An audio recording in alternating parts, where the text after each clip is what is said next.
ジャスパー・ジョーンズ以降決定的になってしまったのが、今までアートっていうのは自分のパーソナリティのプライベートな世界をわーって出すっていうのがアートのすごく大事なところだったのが、その自分をなくしていくっていう、どんどん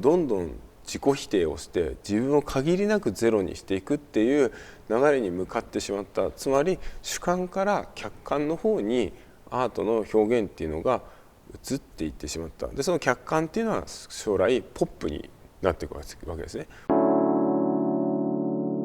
こんにちは、コンテンポラリーアーティストの山口正人です。よろしくお願いいたします。今日はですね、ジャスパー・ジョーンズについての研究をやっていきたいと思っております。ちょっと最近全世界的にコロナウイルスの影響でいろいろと皆さん、僕も含めてなんですが、仕事および生活に支障を感じながら、生活されていると思うんですが、ちょっと粛々と今までやっていることを継続して続けたいと思って今こうやって配信もさせていただいております。特にですね、やっぱ高齢者の方やそもそも肺炎などを患った経験のある方なんかはすぐ重症化してしまうと本当にすぐ亡くなってしまうという状況なようでして、ぜひ、そうですね、やっぱ60歳以上などの高齢者の方なんかはなるべく外出や人との接触を避けた方がいいんじゃないかなと感じております。またそういう方と同居している方なんかも、結果的に感染させてしまう恐れがあると思いますので、そういう近しい関係を持った方なんかもぜひ気をつけて生活されていただけたらいいかなというふうに、すごく個人的なところではあるんですが思っております。でですね、今日はこのジャスパー・ジョーンズなんですが3テイク目なんですね。で今までアンディ・ウォーホル、アンドレ・ブルトン、シュルレアリスム宣言、マルセル・デュシャン、ジェフ・クーンズ、村上隆さんなんかをやらせていただいたんですが、基本的に今も即興でバーッと喋って編集して終わりって感じだったんですが、どうしてもちょっとこれなかなかうまくいかなくてですね、で新たに文献を2つ買いまして、遠野義明さん著の「ジャスパー・ジョーンズそしてあるいは」っていう本と、これはリチャード・フランシスさんという、知らないんですけどが書かれた本を、これも同じく遠野義明さんが翻訳をされていたということでですね、ちょっとこちらの文献なんかを参照しながらお話しできればなと思っております。ジャスパー・ジョーンズは、僕もめちゃくちゃ尊敬してまして、一番最初にその作品を見た時僕も2012年ぐらいに見たんですが、ちょっと感動してちょっと涙が出ちゃうぐらい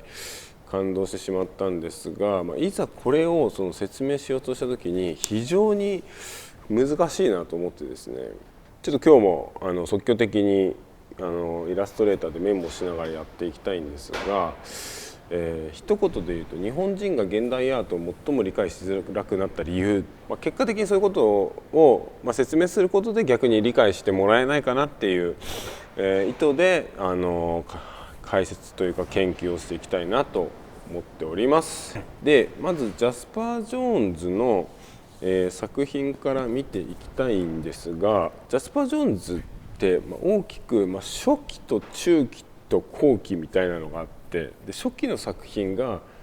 すごく有名なわけですね。で初期の作品って何かっていうと、この表紙にあるようなこのターゲット、アーチェリーなどの標的そのものを絵にした作品だとか、あとはこのフラッグっていうアメリカの国旗を書き直した作品だとか、数字そのものをアートとした、いわゆる記号ですね。それまでそのアートのモチーフには、風景や人物や生物、そしてその人の頭の中にある精神みたいなものが、モチーフになっていたんですが、この記号というものをここまで大胆に扱ったということでですね、遠野さんの言葉を借りるとですね、ジャスパー・ジョーンズは絵筆を捨てなかったデュシャンっていうことなんですね。はい、ジャスパー・ジョーンズは絵筆を捨てなかったデュシャンなんじゃないかというふうに表現してまして、ここで言うデュシャンって何かってことなんですけど、網膜的ではない。これつまりデュシャンは網膜的なもの、例えばそのシュルレアリストたちが描いたその、すごい精神世界っていうのも所詮はお前ら目に見えてるものを描いてるレベルやろっていうことなんですよね。もうアートっていうのはもう目に見えるとかではなくて、もうコンセプトなんだから目に見えるものを描いても仕方ないよねっていうことをデュシャンは言っていたわけですよ。だからそのデュシャンはそのレディメイドっていうとかスタイルで、既成の作品を用いて、便器を置いたりとか自転車の車輪を置いたりとか、そういうことで、作品を作っていったわけです。この絵筆を捨てなかったデュシャンっていうことでですね、結局目に見えるもん描いてるやないかっていうふうに思うかもしれないんですが、例えばアメリカの国旗を油絵で描きましたっていうことは、正直言葉だけでも表現できちゃうわけですよね。一応絵にはなってるんですが、一つの作品の証明書として絵が存在しているだけであって、そこにこう絵を一生懸命描いたってことは重要ではないわけですよね、このジャスパー・ジョーンズの作品っていうのは。なぜですね、この冒頭にお話ししましたこの日本人が現代アートを最も理解しづらくなった理由と言えるかというとですね、ジャスパー・ジョーンズの作品以降何が起きたかというとですね、現代アートの基礎として主観から客観に移ってしまったってことなんですね。これが日本の現代アートでは追従できなかったことだと思うんですよ。例えば岡本太郎さんが芸術は爆発だと言って、その頭の中にあるものをドバーってやるんだっていうような、日本人的に言うとアートっていうのはその人の個人的なものをこう出すすごいフェティッシュなものだよねっていう潮流があると思うんですが、実はそのマルセル・デュシャンの時点で自分の主観をなくす自己表現なんてもういらないよねっていう、自分のパーソナリティではなくて、そういうものを一切合切捨ててったところにもう向かっちゃってるんだよねっていうのを提示したのが、根本的にはマルセル・デュシャンなわけですよ。そのアメリカのアートとして礎を築いていったのがジャスパー・ジョーンズなんじゃないかなって僕は解釈したわけです。それ以降、例えばアンディ・ウォーホルにしても、ジェフ・クーンズにしても、リキテンシュタインにしても、アメリカでその20世紀主流になっていくアートっていうのは、その客観っていうものにどんどん移り変わっていくわけですよ。ちょっとこれ英語版のウィキペディアになるんですが、ジャスパー・ジョーンズが駆け出しの頃ですね、アメリカではですね、この抽象表現主義っていうものが主流になっていて、そこの最たるアーティストっていうのはこのジャクソン・ポロック、知ってる方多いと思うんですが、絵の具をバンバン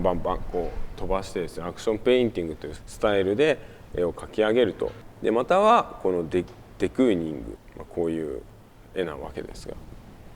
これってでも言っても20世紀初頭まで絶頂だったそのパリのシュルレアリスムやピカソのキュビズムと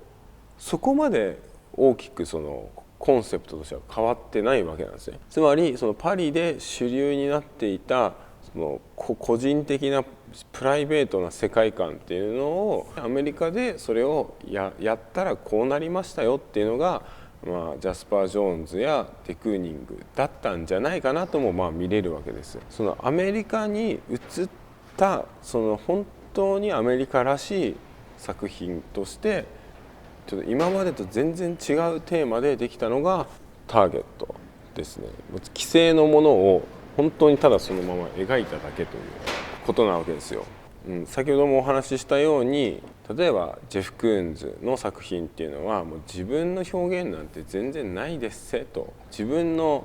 存在なんて価値ないですよっていうようなことで、その既製品をもうとにかく同じように再現していくという、そういうスタイルになっていくわけなんですが、それの一番基礎になったのはジャスパー・ジョーンズなんだなと改めてこれらの本を読むことで、気づかされたわけでございます。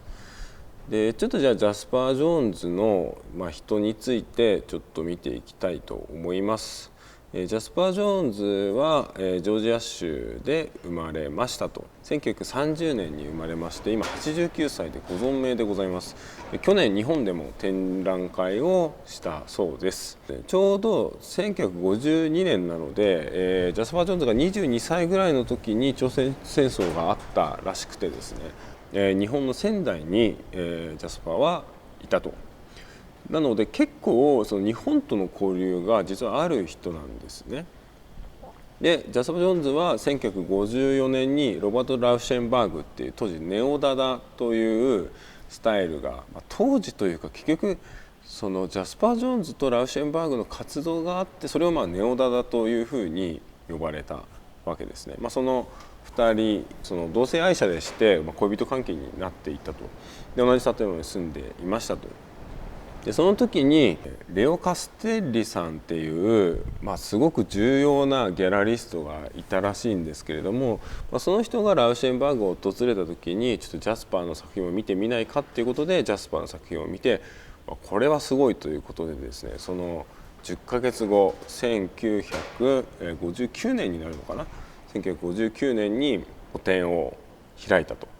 でその個展の時の時点でジャスパーは国旗であったり数字であったり、ターゲットのモチーフをもうバシッともう初めの個展で全部出しちゃってですね、もう一夜にしても美術界のすごい有名人に大スターになってしまったらしいです。そういう意味ではもうジャスパーはもう20代の頃にもう自分の表現したいことを結構もう全部やっちゃってですね、正直、それ以降の作品というのはどちらかというとダダ的なものになっていくわけなんですが、僕は正直この29歳の時に発表されたこれらの作品というのがマスターピースなんじゃないかなと思ってまして、でさらにそれがそのアメリカの美術を、作っていく礎になったんじゃないかなというふうに感じております。でこちらの本ではですね、結構この遠野さんとジャスパー・ジョーンズの対談なんかもあったりしていて、印象的だった部分をちょっと引用させてお話しできればなと思っております。ジャスパー・ジョーンズの作品自体に2つ大きく2パターンあるんですね。で1つはこの国旗、ターゲット、数字といったこれ後にこれがポップアートの始まりだというふうに言われるんですが、いわゆるポップアート的なもの、それに対していろんなものを切り張りしたような、これもそうかもしれないですけどコラージュとかで構成されたやつですね。ダダイズムという20世紀初頭にパリで起こったムーブメントなんですが、言っても、こういうね、これはパリであったダダですね。こういうでジャスパーの作ってたこんなようなやつもダダに近いよねっていうことですね。バカにしたような形で、ジャスパーのこういう作品に対して、ネオダダっていう名称がついたらしいです。で僕が今回フォーカスしているのはジャスパー・ジョーンズにその二面性があって、ネオダダ的なものとポップアート的なものがあってですね、僕はどちらかというとポップアートの方にフォーカスして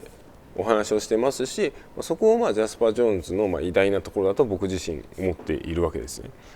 ピカソが第二次世界大戦までのモダンアートの最後を飾ったとすれば、デュシャンが第二次世界大戦後の現代美術にとっての源流の位置を占めたのは、美術を見るという鎖から解き放ち、見えない部分を何て言うん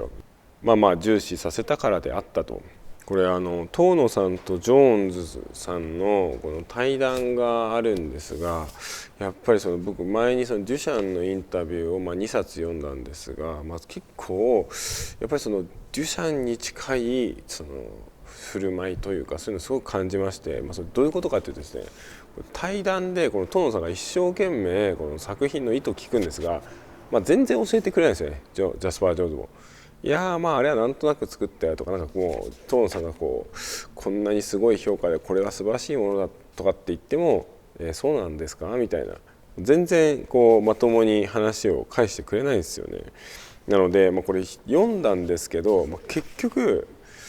説明する部分が本当に少なすぎて、僕もだいぶ困ってるんですよね、今回のこのジャスパー・ジョーンズについては。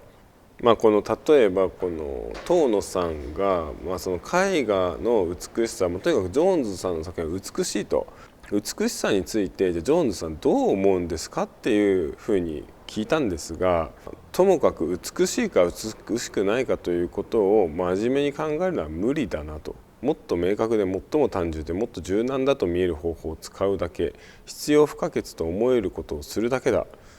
注目を引くために故意に物事を歪めたり、心よい感じを与えるために物事を磨き上げたりすることだけはしなかったと。わざわざその作品をなんかこう美しく見せるようなことは、私はしてないぞと。それによって美しいかどうかを皆様が感じるかどうかは知りませんが、僕としては別にわざわざ作品を美しく見せるようなことはしてないですよというふうにおっしゃっております。ごめんなさい、ちょっとねやっぱこう読んでなんていうんですかね、ファンとして読む分には面白いんですが、これを読んでそのジャスパー・ジョーンズ、特にこの対談のところから何か有益なことを伝えるというのは結構難しいぐらい、この遠野さんもかなり頑張ったと思うんですけど全然答えてくれないですよね、まともに。なのでちょっと僕自身、今回ジャスパー・ジョーンズはその20世紀以降の美術史に与える影響っていうのは本当に20世紀以降のデュシャンの出したクエスチョンを一つその絵画っていう形に落としたっていう意味では、すごい重大なことをやっていて、で結局その風潮っていうのは今でも受け継がれているわけですよ。ダミアン・ハーストさんのこのスポットペインティングっていうのは化学物質の記号なんですよね。この色の意味っていうのは、それらを並べるみたいなこともやっぱりそのジャスパー・ジョーンズさんのアイディアの基礎があるからこういう作品っていうのは生まれてると思いますし、中国人のすごい有名なアイ・ウェイウェイさんっていう方がいるんですが、アイ・ウェイウェイさんのコカ・コーラ、中国の大事なね壺にコカ・コーラと書くという、こういう表現もやっぱりジャスパー・ジョーンズさんのすごい記号的なアプローチ、これって一応物として存在してますけど、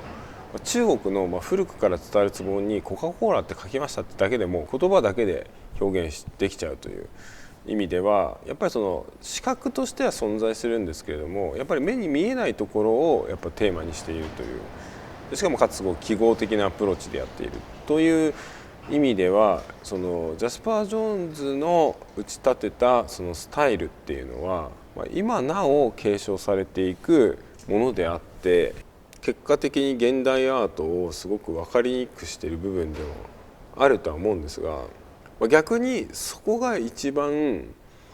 なんていうんですかね、分かりづらいところの一つの大きな巨大な壁だと思うんですよ。ここがなんとなく分かると、一気にその現代アートっていうのは分かっていく部分があると思うんですけど、意外とここでつまずいちゃうっていうのがやっぱりすごい多いなと思っていて、これ本当に日本の国内の最近はだいぶ減ったと思うんですが、日本のギャラリストっていうのはとか美術関係者っていうのは主観的なものをアートだっていうふうに、考える人がすごく多くてですね、それゆえに日本のアートとジャスパー・ジョーンズ以降現代に続くそのアートのメインストリームとのそのギャップっていうのが、いつまでたっても埋まらないなっていう部分はあるんじゃないかなというふうに僕は感じているわけですね。これもう3回目のテイクなんですが、結局この山口何が言いたかったんだみたいなオチになってしまっているような気もしてですね、なんでこんなにこう自分としても伝えられた感が出てこないかってことなんですよね。で今考えて思ったのは、やっぱりやってることが実はシンプルすぎるってことなのかもしれないです。本当に主観を客観に変えただけなので、これボードに今いろいろ書こうと思ったんですけど、ぶっちゃけ大した量かけてないんですよ。こんなね何分もかけて説明することでも本来ないんだと思います。ぶっちゃけこれだけなんですよ。2行で終わるんですよ。2行で終わることをこんな10分も20分もかけて喋ってる僕に問題があるのかもしれないですけど、正直これちょっと初めにダイジェストでちょっと10秒20秒入れようかと思うんですけど、この2行だけ読んでもう残りの十何分かもう見ないでもいいです。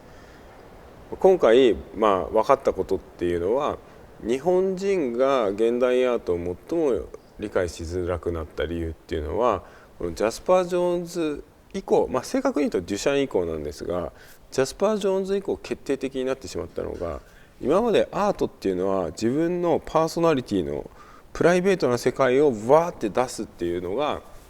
アートのすごく大事なところだったのが、その自分をなくしていくっていう自己否定をして自分を限りなくゼロにしていくっていう流れに向かってしまった。つまり主観から客観の方にアートの表現っていうのが移っていってしまった。でその客観っていうのは将来ポップになっていくわけですね。ポップアートとかになっていくんですけど、その主観から客観へ変化したっていうことにそうだよねっていうふうになれない部分があるので、どうしてもその現代アートっていうものを理解できないわけなんですよね。というわけなんです。いやでも僕も分かりました。なんでこんなに説明が難しいかというと、すっごい難しそうなことをやってそうなんですが、実際やったことってめちゃめちゃシンプルで、本で何百ページも読んで理解するようなことじゃなくて、本当にただこの2行っていうか1行ですね。究極これだけです。究極これだけのことしかやってないんじゃないかなっていうことで、こういうシンプルなことをより難しく説明しようとするから分かりにくいし、説明できてないってことなんですけど、簡単に言うとアートを主観から客観に変えたっていうことだけなんじゃないかなと思います。僕ジャスパー・ジョーンズさんはやっぱめちゃめちゃ尊敬していてですね、もっと熱く腑に落ちるような形で説明できるんじゃないかなと思ってたんですが、ちょっとやっぱなかなか難しかったですね。という僕自身も結構不完全燃焼な部分もあるんですが、ちょっといろいろ僕なりに調べてですね、これ以上ここでジャスパー・ジョーンズでつまずくよりかは、もうちょっと先の他のアーティストを紹介することで、それによってね逆にもっと分かりやすくなっていく部分もあるかもしれないので、一旦、ジャスパー・ジョーンズの、研究については一旦ここで、ストップをかけさせていただきます。本当にねこれ最後まで見ていただいた方本当ありがとうございます。次誰をやろうかなっていうのはあるんですけど、次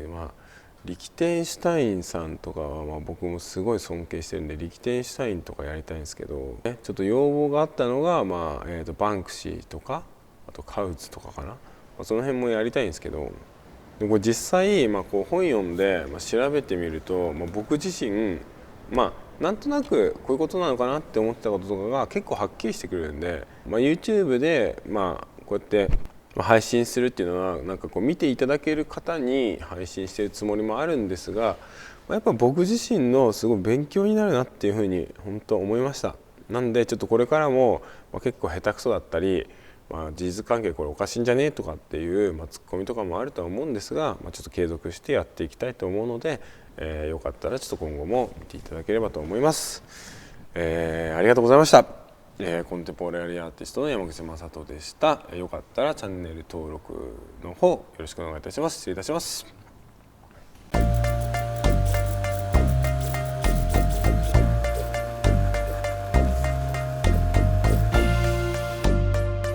ラットでしわしわゲーム。